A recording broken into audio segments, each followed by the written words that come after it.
Thank you, Lonnie. Great to see everybody here this morning. Let's just give another round of applause to the people who put this together. I've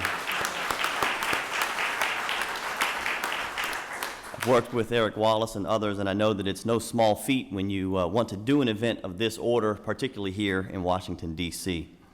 As was stated, I serve as the chairman for the Frederick Douglass Foundation based here in D.C., but more particularly to the next guest, I also am a member of Hope Christian Church. Hope Christian Church is a 3,000-member church here in the greater Washington, D.C. area, and we have a senior leader who has been a strong voice for righteousness and justice here in Washington, D.C., the surrounding area, as well as in the nation, actually for the last decade. I just got on a plane and left from Jacksonville, Florida, early this morning. And in Jacksonville, there is a woman who is also a preacher who currently sits on the city council. Her name is Kim Daniels. And Kim Daniels was inspired largely by Bishop Harry Jackson to actually run for office. I'm glad that we have this subject here as conservative and not necessarily Republican or Democrat, because some of you know that if you live in certain parts of the country, certain areas of even Washington, D.C. or other places, if you are a Republican, you may not have a snowball's chance in Hades to actually become elected. But there are people who have the same principles that we do, who are willing to work independent and within the Democrat Party to make a difference. I share that because we do have that in Bishop Harry Jackson, who represents the Democrat Party, but yet represents the values, though, that we espouse as conservatives, because he understands that his voice could be limited if he were not. I just want to highlight a couple of things before Bishop Jackson comes up, because he's also a prolific author. Some of you may have actually read some of his books. One that is well known is High Impact African American Churches. He also wrote, co-authored with Tony Perkins, Personal Faith and Public Policy, and also The Truth in Black and White. Most recently, he has actually written a book that is called You Were Born for More, 6 Steps to Breaking Through to Your Destiny. Bishop Jackson is not just a pastor and a bishop of a network of churches, but he's also a graduate of Harvard University Business School. Please give a warm welcome to our friend and my pastor, Bishop Harry Jackson.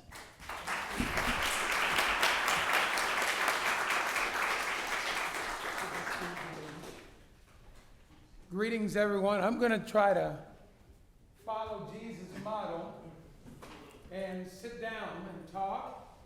I also noticed that Ben Kinchlow sat, so that will be helpful. And, okay, thank you. He let me know there's a booby trap down below. If I say the wrong thing, they push the button from the rear.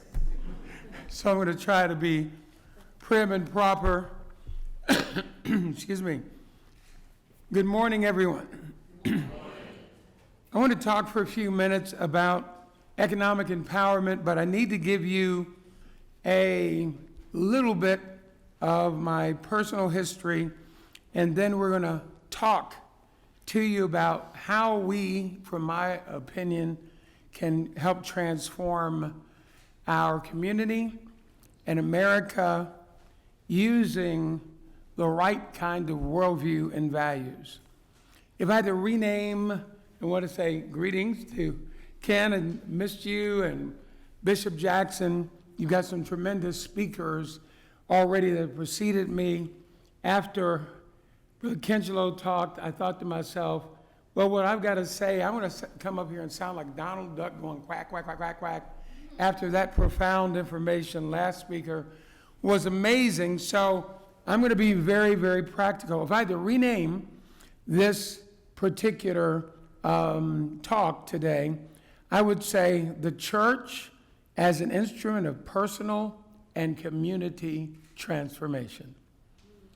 The church as an instrument of personal and community transformation. Now, I am still a local church pastor. I lead a network of churches as well. We've been involved over the years in something called a High Impact Leadership Coalition.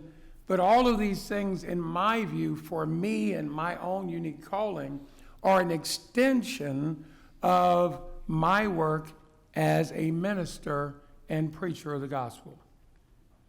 I believe that there is a certain worldview that finds its roots in the Bible that will promote personal transformation, what people would call being born again, and the impact of a discipled and disciplined life can transform for good a community. How many understand the premise that I'm giving you here today? So that's my agenda. If that's not what you're looking for, I want to apologize right now, because that's totally where I'm coming from. Problem, though, if we leave everything up here with just saying the Bible is the way and go figure it out, Bible is the way, you figure out how to do it, we come away with a kind of quagmire of what are the specific next steps. How do we really bring change and transformation? So another way that I'm learning to talk to people about how we transform our community is I find that there's sometimes a labeling of conservatives, makes some folks put up their guard. I admire Bishop Jackson's call a few years ago for everybody to come out of the Democratic Party. I'm a registered Democrat, but it's under duress living in Maryland, preceded by being in D.C. If you don't get in that first wave in the primaries, you almost may not get a say. But I think there is something that is very, very important about how we think about a new engagement with our culture. I want to read a biblical passage. I'm going to get right down to business, and we're going to look at something. It was alluded to earlier, Psalm 89 and verse 14 says something very, very powerful. It says, righteousness and justice are the foundation of your throne. Unfailing love and truth walk before you as attendants. So if we're thinking about promoting the gospel and our God, then there are two fundamental pillars that we have to operate from. One is a pillar of righteousness, and the other is a pillar of justice. As I think about the political world today, a lot of people who have been considered white evangelicals, who are engaging in the political dialogue in our communities, have really been for righteousness issues. I call them that. That means traditional marriage as being a major value. It would mean life. We're going to hear about that later. Those are righteousness issues that deal with how an individual should carry out their life. We should be against, as Christians, pornography, gambling, a lot of things of this nature. How many are with me? And it's great to follow those, but the Bible also talks about certain justice issues. And we have to deal with the fact that the Bible has a lot to say about dealing with the poor, has a lot to deal with widows and orphans. I, in this stage of my life, am looking a lot at things like prison, aftercare. What are we going to do with and for people who spent time in prison? How many know a whole lot of African Americans and Hispanics are in prison at a disproportionate level? And there needs to be some thought about how we help them be personally transformed, these prisoners, and go back and be a positive help to our community. But black involvement, even through the church, often in politics, has had this justice orientation. And so there looks like there is a schism within the church where white evangelicals basically are hung up on righteousness issues, often to the exclusion of justice issues. How many would agree that it could appear like that on the outside? So I believe the Bible does not teach righteousness or justice is the foundation of God's throne. It's sort of like me looking at the world through only one lens at a time and saying, I'm only going to look at things through that particular lens. In my particular eyes, I've got on progressive lenses here today. One of my eyes is stronger than the other right now. If I take off these glasses, I cannot see the people well on the back row. If I apply that to this righteousness and justice paradigm or continuum, what we need is a group of mature people who are strong enough to embrace what the Bible says, righteousness and justice. So I found in the D.C. area a couple of years ago, as we were looking at marriage and marriage battle in D.C., marriage battle in Maryland, whole lot of folk in the church wound up going against some of their stated and articulated biblical principles because they couldn't kind of decide. They said, I got to stay with my justice agenda, even though it argues against the righteousness side of the house. And it looks like, if you are looking at conservatives around the world, that white conservatives don't give a flip. That's not a curse word, by the way, about what happens to black people in the yuck and the muck and the mire of their everyday experience. So what we need somehow is to merge these and to have a more biblical concept, I believe, that we are constitutionally correct and we do what George Bush talked about doing, and he had a little oxymoron that was kind of crazy when he talked about compassionate conservatives and compassionate conservatism. And almost that statement presupposes that conservatives are not compassionate, which I don't think is true. But the reality is that people who we're trying to affect today need to feel both our commitment to freedom and our concern about the well-being of our community. Does that make any sense? I heard a weak, but it was still audible amen somewhere over there. And thank you very much, whoever that came from. Let's talk for a moment about the fact then, as I move toward this economic development then quickly, that if you were to look at a article put out by Pew Research by a guy named Michael Lipko recently, it says 5 takeaways about religion and politics before the midterm. And he has 5 takeaways, and essentially what he says about things like marriage is that the public is now beginning to shift again to a more pro-biblical marriage mindset. He talks about, though, the kind of dichotomy and disconnect between the branding of the Republican Party and some of the feelings of people in our nation. But the bottom line, as I look at these 5 things that really concerns me, is it shows that a lot of people believe that the faith community is actually irrelevant as it relates to anything that really deals with the daily affairs of life.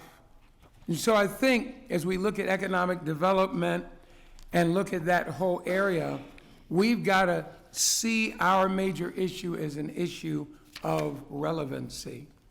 I'm holding here a book that I wrote, Dean Nelson talked about it, called High Impact African American Churches.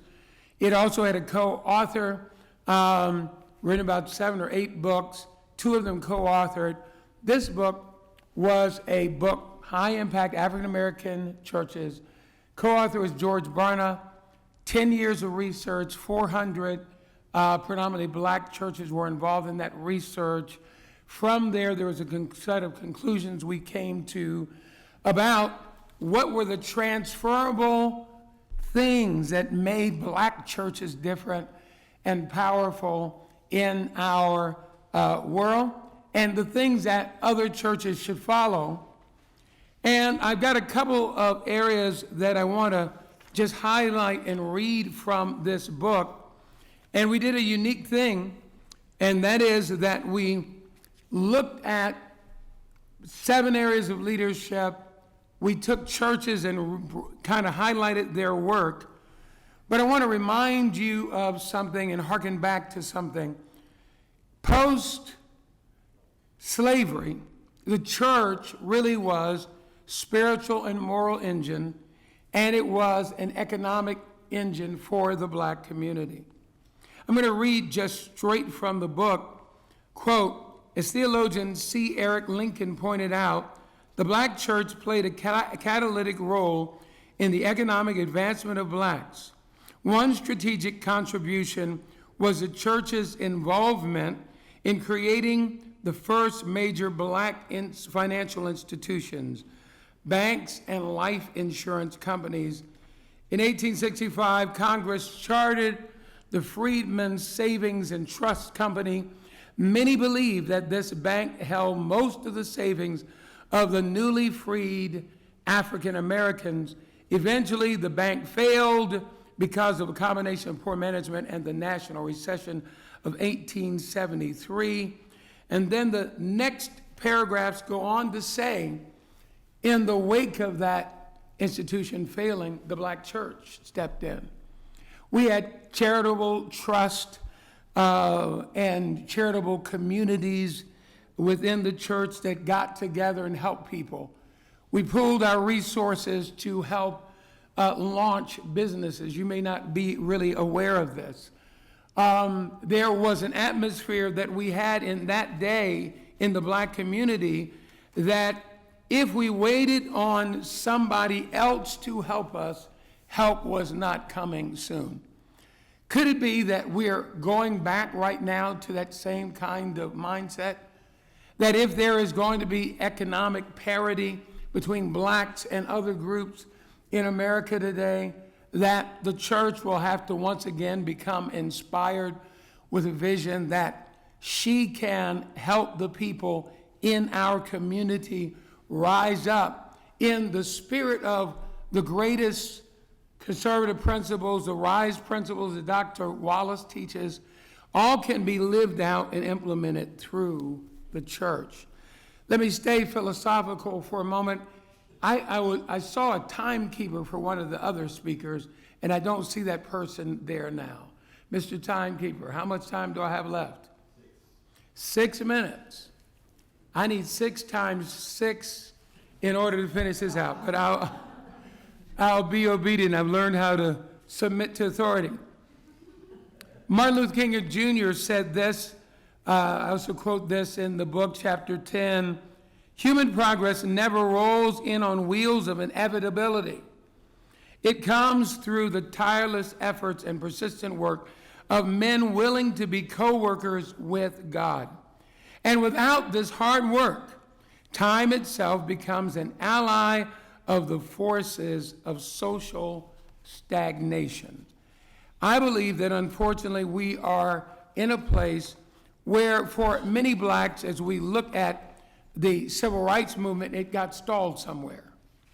I believe that today we need a revival of conservative and biblical principles that will release the creative ingenuity of a large number of our African American people, and we're going to see our people flourish as individuals as they're freed by the power of the gospel, and our communities blossom like rose in the desert as impacted people transformed by the gospel transform their communities. Let me give you a snapshot of what we wrote in this old book. One of the people we celebrated was the West Angeles Church of God in Christ, pastor Bishop Charles Blake. And today that church has over 30,000 members, has 5,000 seat sanctuary in Los Angeles. But what's interesting about this group is that years ago they started a community development corporation. And years ago, as I wrote and co-authored this book, and I personally did this research, they had an attorney who ran their CDC.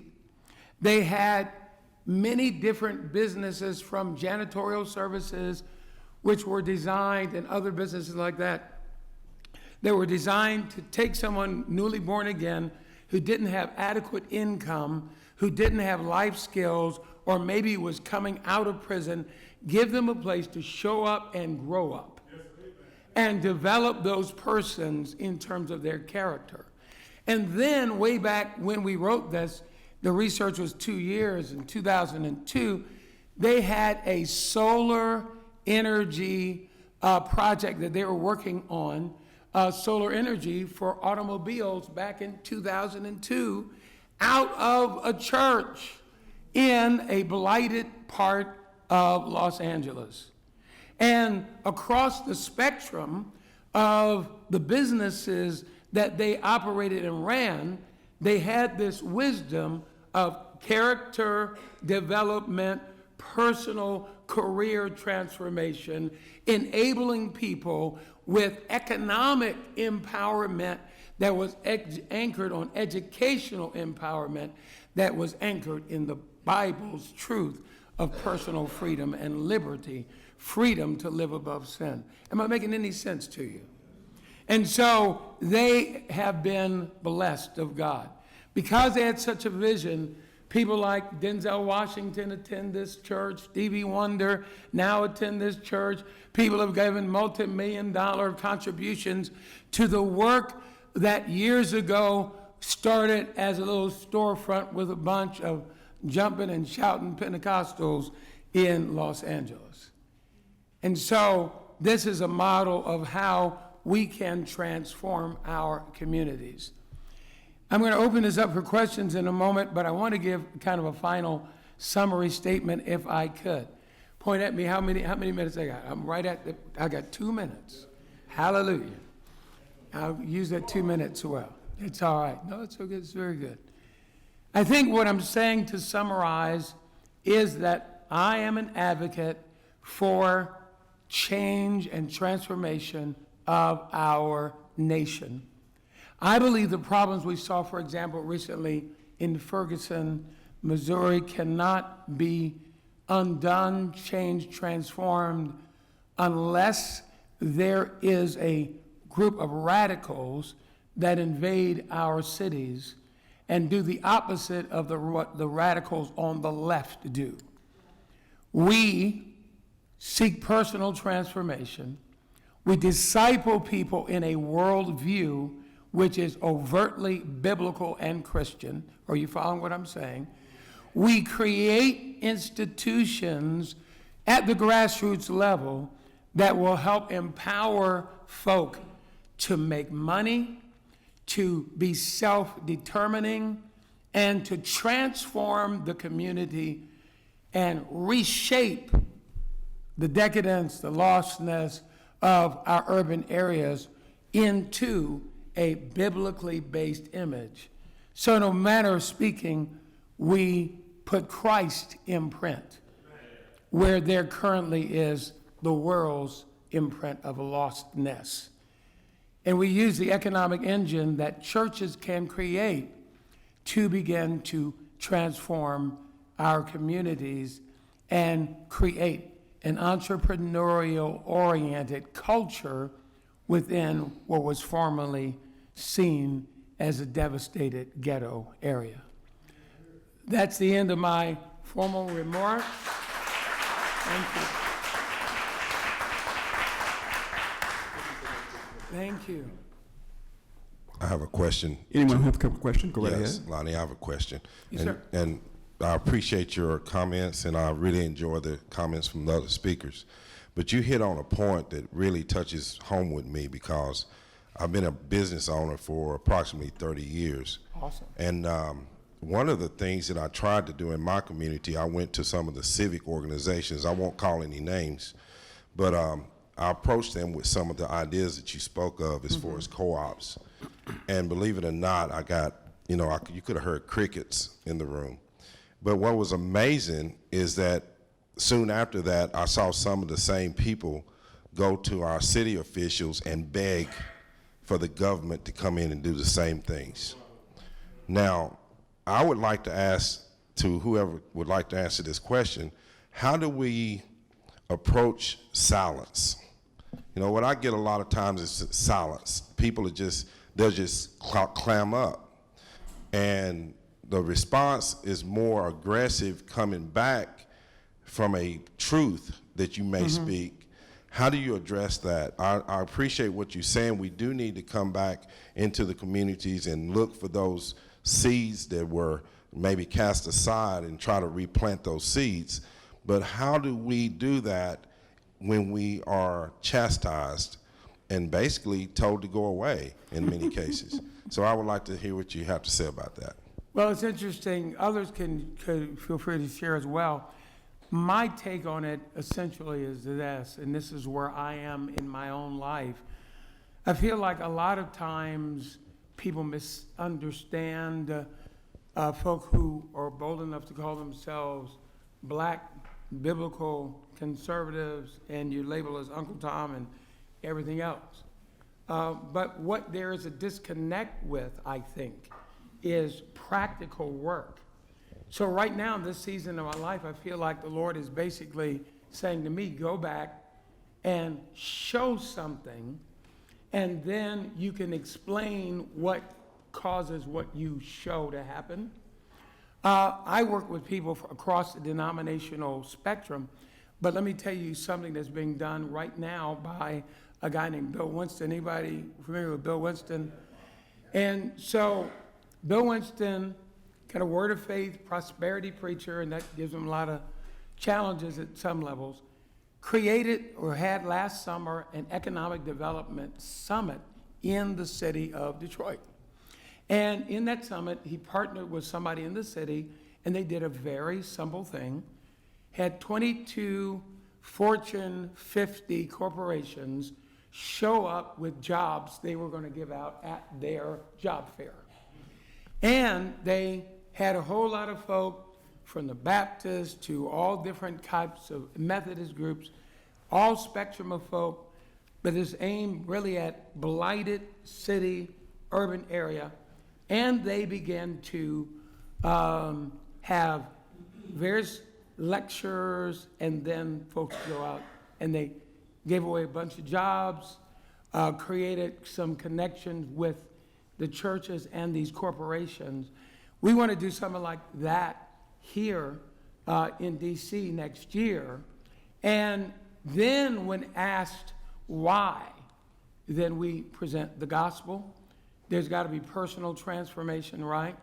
And then we talk about some practical ways that we can transform the community. Amen. The crickets, I think you got, is that what you were saying was over the head and the heart of the people you're speaking to.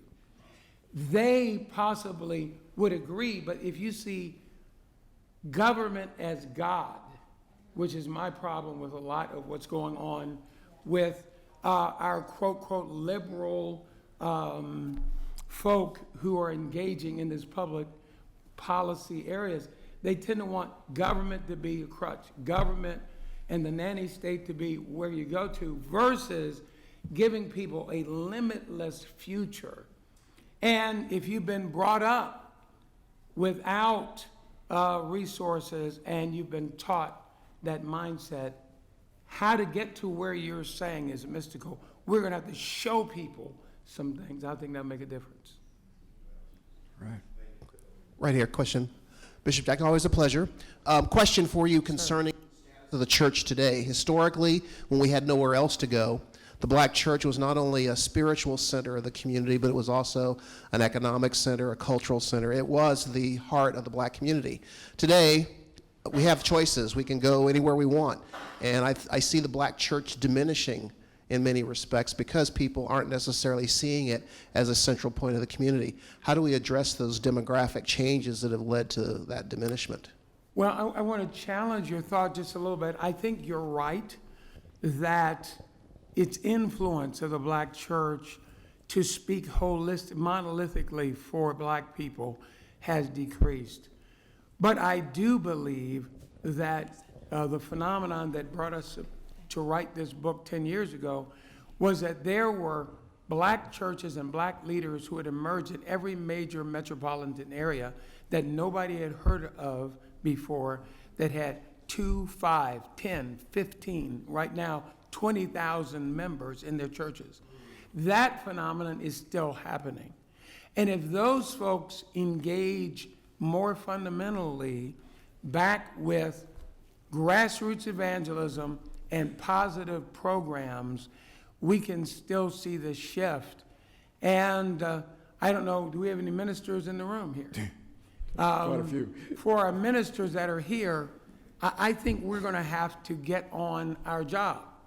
What I realized in this last election cycle, as I got a whole lot of people mad at me for a bunch of things that fundamental things we stand for, lost church members, all kind of things, is that we have got to win and disciple people within the Christian community. Yes.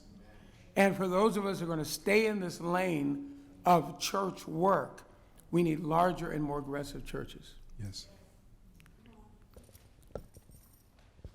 Hi, good morning. I'm named Naomi Hawk, Yes. and I'm from Ward 8. Now, I have a question about, this is more on a local level, Yes. but we're dealing with a real aggressive form of gentrification, if you will. Oh, It's yes. a term that most are getting sick and tired of, and ironically, it's from people who aren't even from here. Yeah. I don't mind the new neighbors. I don't, but as a minister, right? Yeah, As a minister and a former DC resident. and a by the former way. DC resident, a question from someone who was born and raised here. I'm only 22. But what would you suggest for the young groups, if you will, who are stuck in a social and economical stagnant rut, if you will? Like, it seems like for the people who don't want anything, it just, out of all hell, just lands in their lap. For the ones who actually do want something, we're faced with God knows how many obstacles, and our side of town is underdeveloped. It's a shame that we have to come from Ward 8 all the way to Ward 1, 2, 3, 4, just to do some simple stuff that could be offered on our side. And the only thing that I see offered on my side of town is just more condos. And most of the people who I do know are living in PG and Montgomery and even in Virginia just because they can't afford to live here. Now, what would you say to the political leaders who are supposed to do the work for us that are not? And for the people who do want to vote but don't vote simply because most of the political figures who do say that they want to do something are a bunch of damn liars. So what would you say for a young group of people who seem, to look at that from my point of view? Well, first to the question, I say amen. I think the only answer is we have got to engage. We have got to be involved. I do believe that, again, the church is an instrument. So find a church that is active, has a biblical worldview, and start working with them. I know our community has a strong Baptist community group that really has about 400 churches, 400 to 600 churches in the D.C. and Maryland, Virginia area, many of them in D.C. I would say to you, the only answer is to come back to the basics, come back to Christ, back to the church, or the gentrification, and if I may say it, the homosexual agenda has totally permeated D.C. politics, and there will be no turning back if people your age don't get involved through churches to make a difference. Thank you, Bishop. This will be our last question because we're running up on a time constraint. And to hold your questions, because he's going to be on a panel in the afternoon where there'll be Q&A. You can address many of these things. I would say up in Philadelphia, he's the bishop of the city. That's what I call bishop. The church is the center of the community and can drive economic growth. Pastor Herb Lusk up in Philadelphia is revitalizing a community nobody even wanted to be in. Yes. And now he owns 3 square blocks with his ministry and all the work he's doing there, and now developers want to come in and develop that land. That's how it should be done. Go ahead. That's a Okay. good word. There would be churches, that are engaged in economic development, but my concern is this happening on a large scale, and the practicality of it happening on a large scale, because now we talked about a demographic issue, but there's also now a geographic issue. We have people who now live far from their churches, and a lot of churches don't even offer nighttime services, or some stop even offering weekday services because people don't show up. They have to travel too far after work to come to church. And so my concern with the church is not only in terms of economic development activity, but just being able to spiritually impact the community that the church building resides in, because people go to church and they go home and they don't come back until they go to church again and then drive all the way back home. And so I just can't see how this is going to happen on a large scale. Back in the 40s, people walked to church, and when they had the economic impact, they were able to walk to church. They passed by their church on the way to walking to school. So that's my concern. Well, to his point about using Herb Lusk as an example, downtown Philadelphia, former Philadelphia Eagle, resigned with a contract possibility still before him, still could have played after 3 years in the NFL. Herb went to his, to the center of the city that he was called to a church that had a leaking roof, all kind of problems. And the bottom line is, today, his church employs 200 people that work in outreach exclusively. That's larger than many whole churches, the staff he has. And he's gotten funding, contributions. So I think that's where the church has to go to be relevant. And if we don't do practical work, as the days unfold, our voice will be heard dimmer and dimmer. So I think you're going to find that we're going to move this way in order to survive and be relevant. And but it's a great question, and we'll see you this afternoon. And I'll be around. Love to talk with any of you offline about what you're feeling. And I thank you for the opportunity.